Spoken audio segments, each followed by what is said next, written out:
An advocate for disability rights, Max Starkloff was known for founding Paraquad.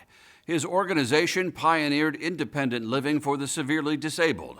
Max was a quadriplegic and also a visual artist who found a way to paint despite his disabilities.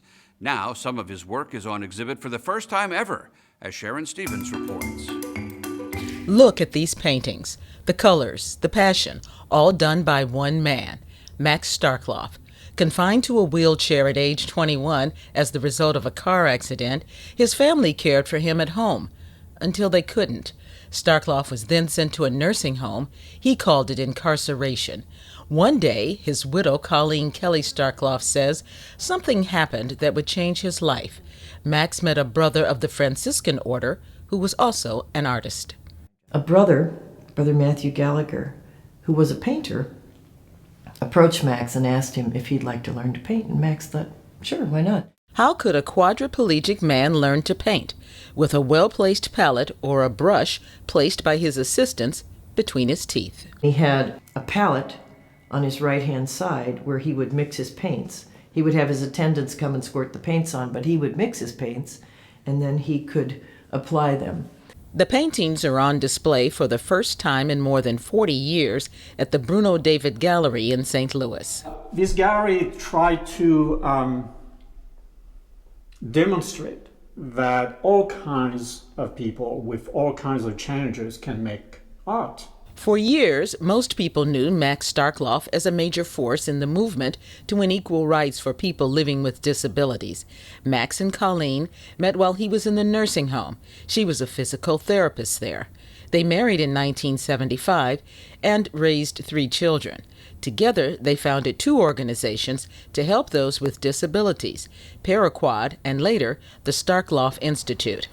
But Max stopped painting in 1971, before he met Colleen, so she never saw him paint with the brush between his teeth. She says they always meant to hang the paintings in their Central West End home, but were busy raising children and fighting for those with disabilities. So why display them now? We can't dictate what people will think or feel. I hope that people will be moved, though, by this work, because I was moved by his work. I think he's an amazing painter. Among the paintings on display is one called Prayer. Starkloff painted it in 1969. So it's a very, not only a very prayerful painting, but very emotional painting. And we need to remember where he was when he was painting those paintings. He was in an institution. Colleen Starkloff says her husband was very inspired by the German painter Max Beckmann. She says Max patterned himself after German expressionist painters who express the sad side of life, the tragic side of life.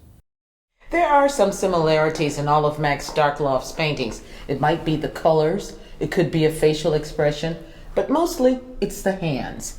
In fact, Colleen Starkloff says that Max used his own pair, hands he could not move, as the inspiration for many of his paintings.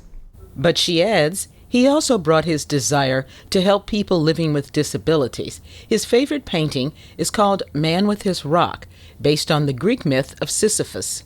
He had to push a rock up a mountain, and it was a very heavy rock, and every time it got to the top, it would roll back down, and part of his punishment was he had to go back down and roll it back up again. And Max often felt that way, trying to convince people that people with disabilities are just like everybody else. For State of the Arts, I'm Sharon Stevens.